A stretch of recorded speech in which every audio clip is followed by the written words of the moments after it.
Zoti Sarova, në zgjedhjet e 11 majit ishte një diferencë shumë e madhe mandatesh mes mazhorancës dhe opozitës. Çfarë mendoni ju se ka ndikuar? Po përdor një shprehje që e kam përdorur edhe në biseda dhe kështu që shpërdorimi i votës ishte aq i madh sa habiti dhe vetë ata që organizuan. Partia Socialiste apo klani i rilindjes i Partisë Socialiste nuk e priste që të merrte kaq shumë mandate, por i tërë shteti, gjithë administrata u ngrit në këmbë me mënyra nga më të ndryshmet dhe ndodhi ajo që ndodhi. Dhe ajo që për mua e bën të gjithë të gjë absurde është fakti që ka çuditur dhe shumë ekspertë dhe analistë tuaj, se si mund ndodhi një Shqipëri që pas 3 mandatesh, një Shqipëri me shumë probleme, ku një fakt i dukshëm ai që shqiptarët dhe kryesisht të rinj ikin të kërkuar fatin e tyre jashtë, një vend me shumë probleme, një parti që udhëheq apo një kryeminist me këtë Shqipëri e ditë për herë të katërt të mund të marrë më shumë vota. Kjo nuk ndodh askund, sepse është kundërshtim me logjikën e thjeshtë.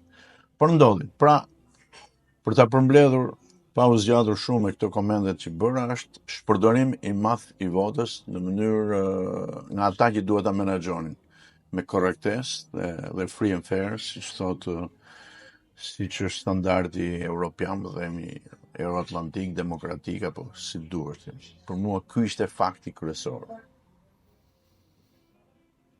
Ju ishit pjesë e koalicionit të drejtuar nga zoti Berisha në zgjedhjet e 11 majit. A mendoni që mund të ishte bërë ndonjë gjë më ndryshe që të kishte një rezultat më të madh Partisë Demokratike, edhe qoftë përballë vjedhjes së madhe të Pa diskutim, sa herë që rishikon një punë të burmë që era zgjedhjet të organizimit e gjithmonë ka vënë për kritika. Nisim që nga listat, që nga mënyra e organizimit, në mënyra se si u angazhuan partitë e koalicionit në ecejaket e tyre zgjedhore për fushat e tjerë, gjithmonë ka vënë për më shumë. Por ky fakt, sipas meje, është në radhë të dytë. Pas shpërdorimit, po i quaj, nuk po e përdor fjalën vjedhje, por nuk kuptohet shpërdorimit të madh të votës në mënyrë shtetërore nga ata që qeverisin sot. Ky fakt vjen dhe do t'i vi rradha, natyrisht, analiza bëhen gjithmonë, edhe brenda koalicionit dhe brenda partisë që është kryesorja, Partia Demokratike, por ka kohë. Tani opozita është angazhuar kryesisht me Partinë Demokratike dhe zotin Berisha, po dhe me shumë aktorë tjerë që të evidentoj, të grumulloj, të përgatisit, sistemoj të gjithë faktet që lidhen me shpërdorimin e madh votës apo me vjedhjen masive industrialit që i quajnë disa të votës, aq sa bën rezultat pa besueshëm dhe ndonjëherë krijon nxit qesëndi në shumë apo ironi në shumë analistë huaj. Faktet po dalim jashtë fakteve që themi ne si opozitë, edhe raporti paraprak i OSBE-s ishte shumë serioz, shumë probleme, pritet raporti përfundimtar.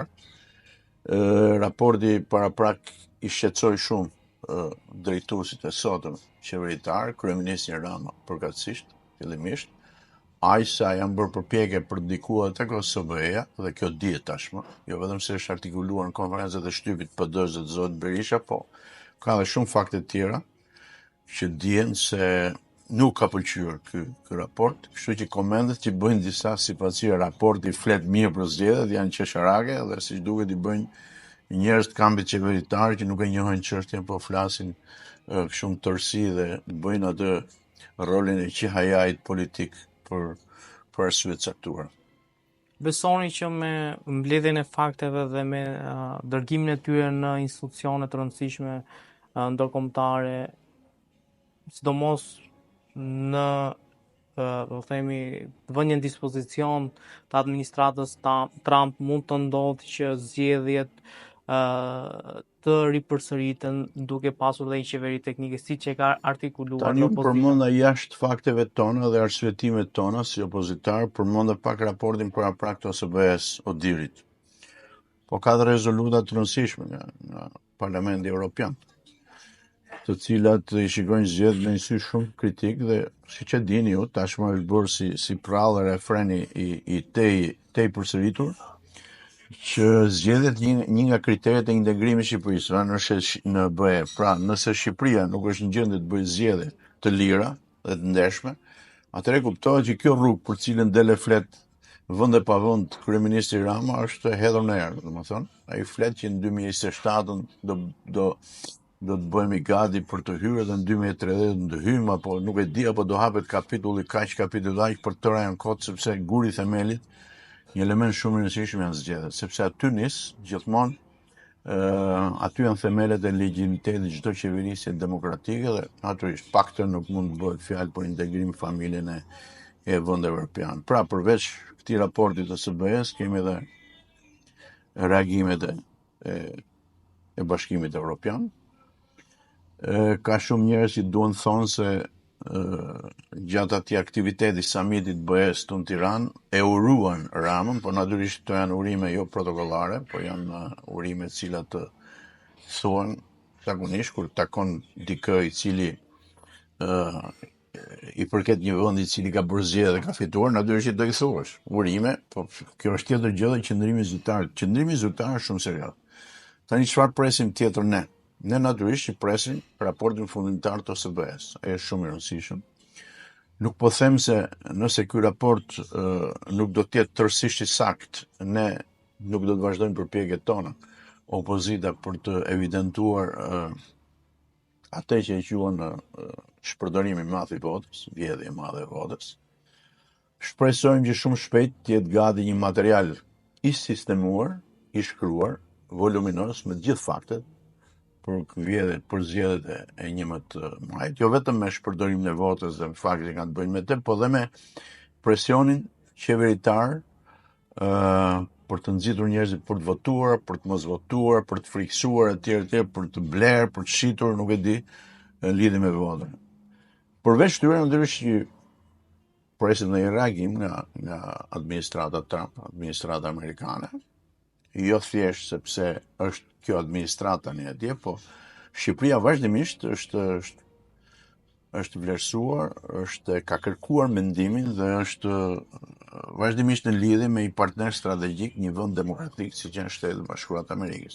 Dhe ai gjithmonë, ky vend gjithmonë ka dhënë vlerësime të përzier. Këtë radh, siç e dim të gjithë, tashmë u dha vetëm një njoftim I çuditshëm do të thosh unë, nga ambasada amerikane, që urohet populli shqiptar për zgjedhjet.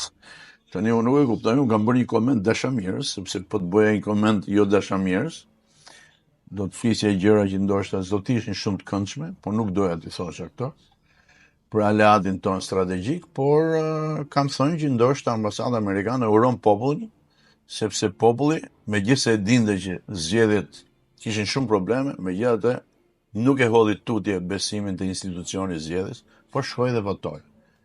Pra asnjë koment nuk kam bërë ata për rezultatin e zgjedhjeve, për vlerësimin, për mënyrën se si u bë. Pra, kjo tregon që Amerika duhet ta bëjë një vlerësim, sepse praktikisht s'e ka bërë. Ky lloj vlerësimi është një vlerësim kështu tërësisht, sa për thënë diçka. Urim nuk është bërë, kryeministit as zyrtar as protokollar, po ashtu siç bëhet fjalë dhe për Europën, kështu që presim çfarë do të ndodhi më pas, nuk e di, po nëse pranohet që opozita ka të drejtë, shumë elemente, sigurisht që nuk mund të vazhdohet me zgjedhje të tilla. Opozita ka të drejtë marrë vendimet e veta dhe mos janë analize, mund të mos marrë pjesë fare në parlament, ose pranon që atë pjesë që I ka takuar, 50 sa deputet, sa janë, por nuk merr pjesë dhe bojkoton, ose nuk merr pjesë fare dhe ecën drejt idesë organizimit zgjedhje të parakohshme. Zgjedhjet parakohshme të cilat këtë rast, me asaj që ndodhi, e bëjnë dhe më domosdoshme atë kërkesë që vazhdimisht e ka përsërit opozita, kurse Maqedonia e Veriut e ka futur në kushtetut që para çdo zgjedhje të ketë qeveri teknike.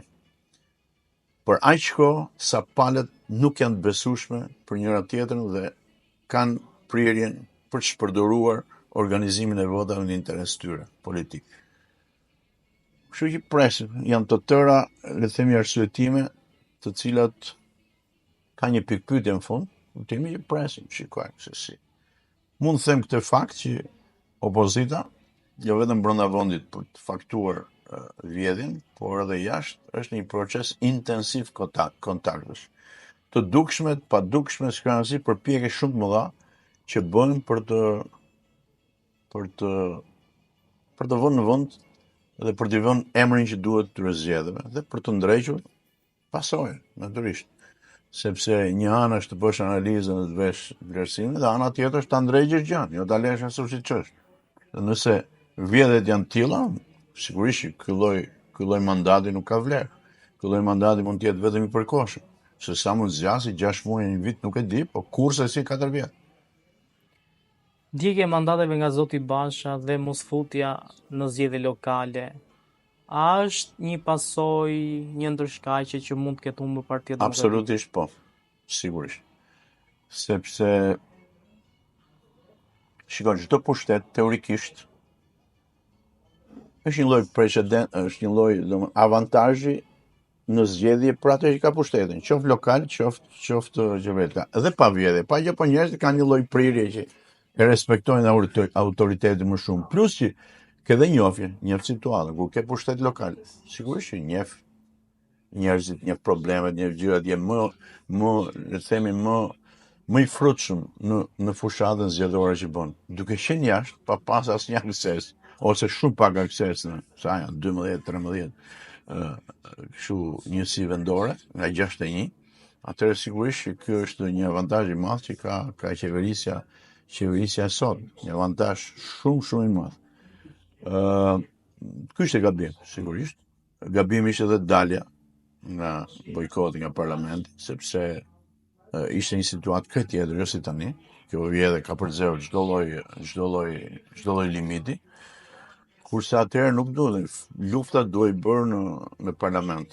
Në atë mënyrë, si u bë nga kryetari i mëparshëm Bashën, Partinë Demokratike, sigurisht që kjo u dha mundësi të madhe qeverisë së asaj kohe që ta shfrytëzonte këtë edhe për zgjedhjet e sotme. Dhe këtyre zgjedhjeve shtoi edhe përpjekjet e tjera pandershme dhe dha këtë rezultat që dhan, sa 88 apo 83, se kanë parasysh mandate. Po pa diskutim, ato kanë ndikuar, ato kanë qenë gabime. A ishte Shqipëria gati për votën e diasporës dhe për procesin më saktë të diasporës? Për mua s'ka qenë gati, për një arsye tim shumë thjesht, e kam thënë brenda koalicionit, por natyrisht unë një zë jam. Nuk ka nevojë të them se kujt e kam thënë dhe kur e kam thënë, para rreth një viti. Arsye tim është shumë i thjeshtë.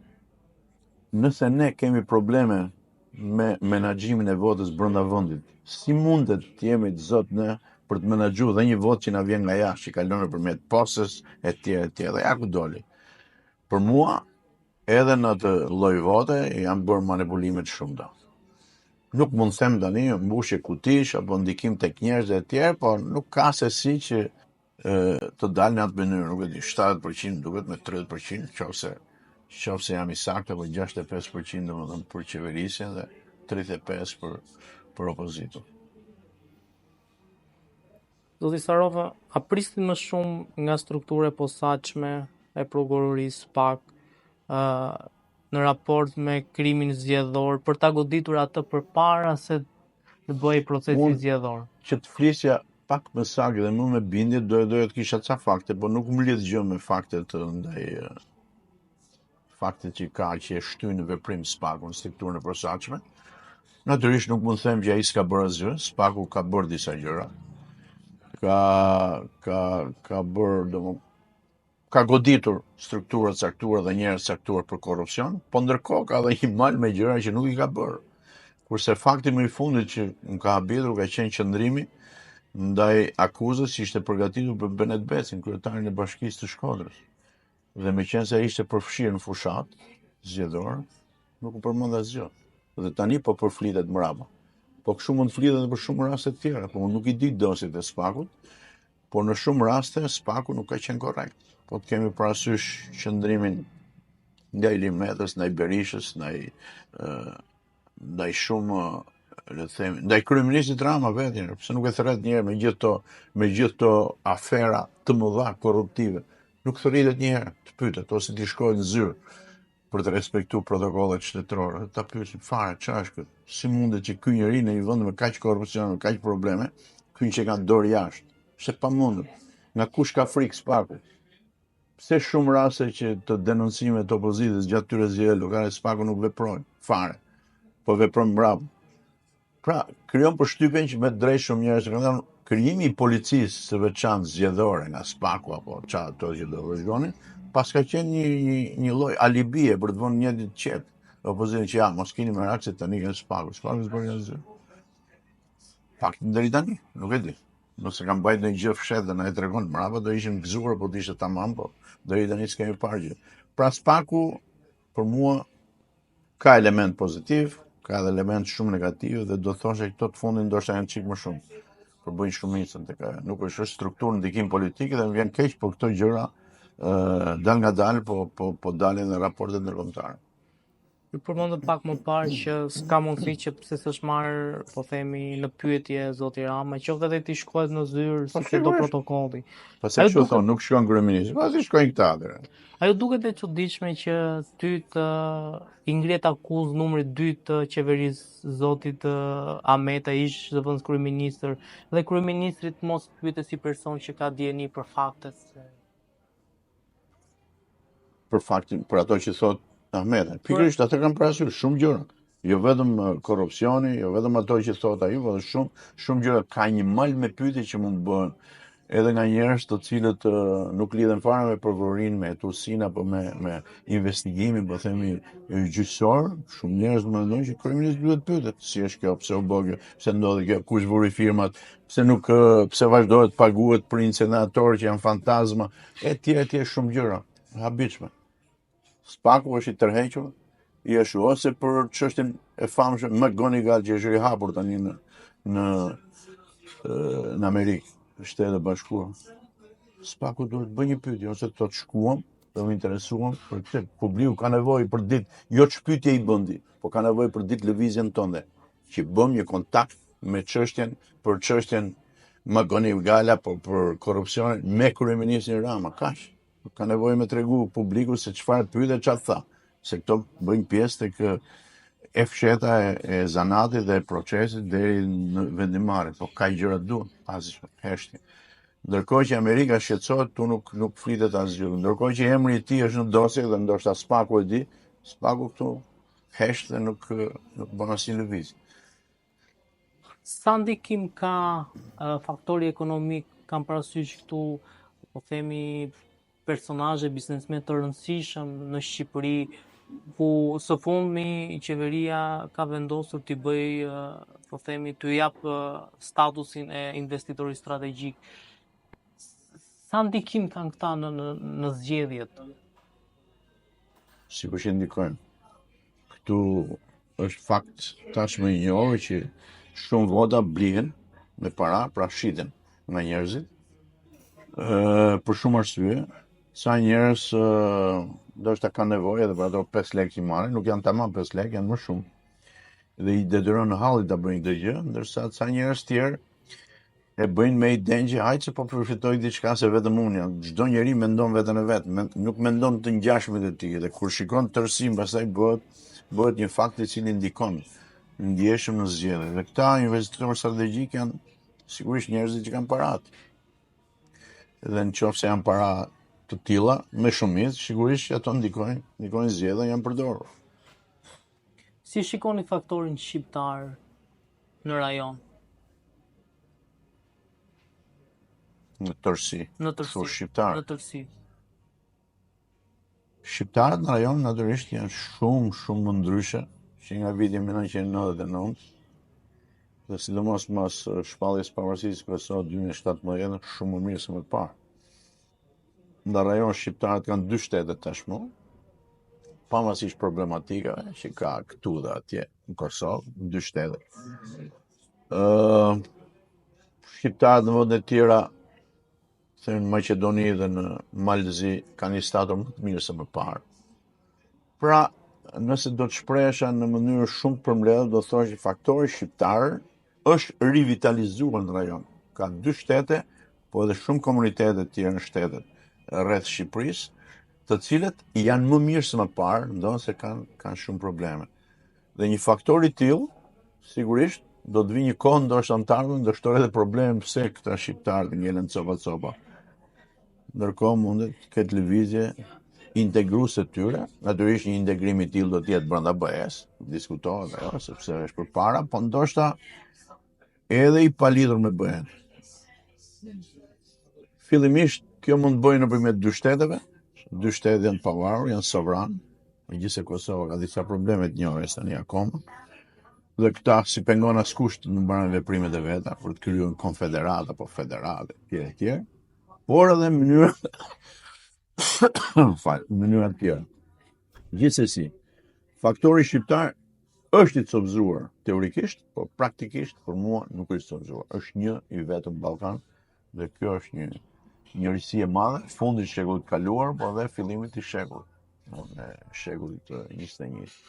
Dhe natyrisht një faktor që ndjehet i bashkuar në rajon sigurisht që ka të ardhmen. Aq më shumë që shqiptarët kanë demonstruar që janë ambiciozë kur janë kushte të caktuara, më vjen keq ta them kur janë më shumë jashtë, ata janë gjithmonë të suksesshëm, ndërsa brenda vendit ka dhënë pengesa, por me këtë dua të them që janë njerëz që kanë aftësi të veçanta dhe është një kombi i cili mund të ecë, duke qenë bashkë sigurisht vetëm zhvillime pozitive do të kemi, edhe si komb edhe si shoqëri, po themi, shoqëri njerëzore, por për shkak të një historie të gjatë, vujtjesh, për shkak të shumë mungesave të kaluara të lidhura edhe me pushtime dhe me shumë gjëra të tjera, edhe nga vetja jonë, sigurisht që vazhdimisht dalin pengesa dhe gjithmonë ndjehemi të vonuar Shqipëri, të vonuar në Kosovë, nuk e di pse humbim kohë dhe shikosh Kosovën tani. Humbet kohë, atje vendi po shkon deri zgjedhjet e reja. Pse humbet kohë? Duke bërë qesharak përpara analizëve apo aktorëve të rëndësishëm ndërkombëtar dhe aleatëve strategjik, cilët shikojnë jo pa keqardhje që votohet një kandidaturë për kryetar kovendi për 31 herë. Ç'do të thonë kjo? Ç'a kuptimi ka? Ajo kuptohet që nuk duhet më. Atëherë mblidhuni. Faktorët politikë ose duhet mblidhen, caktojnë datën e zgjedhjeve të ardhshme me Rom. Dhe janë serioz. Nuk bëhet qeveri, nuk bëhet dështohet, nuk ka nevojë me u bë çfaqje të tilla të shëmtuara. Gjithsesi, ndoshta fola shumë për Kosovën, sepse më takon, po dhe s'm takon mua, takon atyre ta bëjmë, po edhe një vaj vlerësimi do japim, se në fund shqiptarë jam dhe unë kam të drejtën time të flas. Më përpara ka pasur një lloj, po themi, koordinimi mes politikës amerikane dhe politikës europiane. Kjo bënte që, po themi, direktivat që jepeshin nga ndërkombëtarët ishin në unison. Kohët e fundit është parë që ka pasur një dualizim mes politikës amerikane dhe politikës europiane. A është dhe rasti i Kosovës kjo? Nuk mund ta quaj dualizim. Gjithmonë ka pas një dualizim nëse flasim, secili ka pas fytyrën e vet në politikë, por ka pas edhe një lidhje të fortë transatlantike apo euroatlantike që mund ta quaj, sepse Amerika, Shtetet Bashkuara të Amerikës janë pjellë në një farë mënyrë thonjza nga Europa. Dhe Europa është në shumë lidhje me Amerikën. Mos harrojmë, Amerika ka shpëtuar Europën 2 herë, 2 lufta botërore. Dhe lufta e tretë e pashpallur, jo botërore ose përpjekja e tretë ushtarake ka qenë përpjekje për të goditur shtetin islamik dhe terrorizmin tërësi. Pra shikoj sa involvuar dhe kjo gjë kështu do të vazhdojë. Pse? Fakti që ka një NATO e cila as nuk diskutohet, pavarësisht lejthitje që bën një ekspert caktuar që thonë Trumpi do prish NATO dhe janë gjitha për të qeshur, NATO-ja vazhdon të ekzistojë dhe të forcohet. Po NATO është kristalizim më i qartë i lidhjes midis Europës dhe Amerikës. Pra, nëse ka një lloj dualitete, një lloj kjo është një debat normal që ndodh gjithmonë, si debatet që ndodhin brenda familjes, për çështje ekonomike, për vendos balanca lidhur me tarifat e produkteve, caktuara punë të tyre s'duhet të flas shumë në ekonomi, po normale që ka debate të tilla. Ndërsa lidhur me mbrojtjen, tu është debati më i madh. Dhe më duket edhe ky debat po zgjedh në kuptimin që do forcohet më shumë mbrojtja europiane, Ka të bëjë me këtë që, duhet investuar më shumë brendë, se do vi gjithmonë Amerika aty. Gjithmonë ka ardhur dhe gjithmonë do të vi.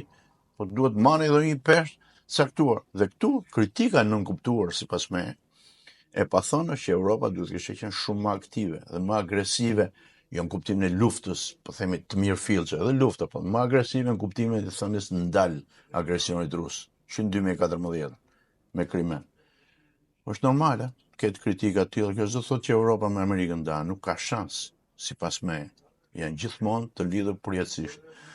Paktën për mendimin tim, aq sa mund të vështrojnë drejt të ardhmes. Kuzestaro, po faleminderit shumë për intervistë. Nice.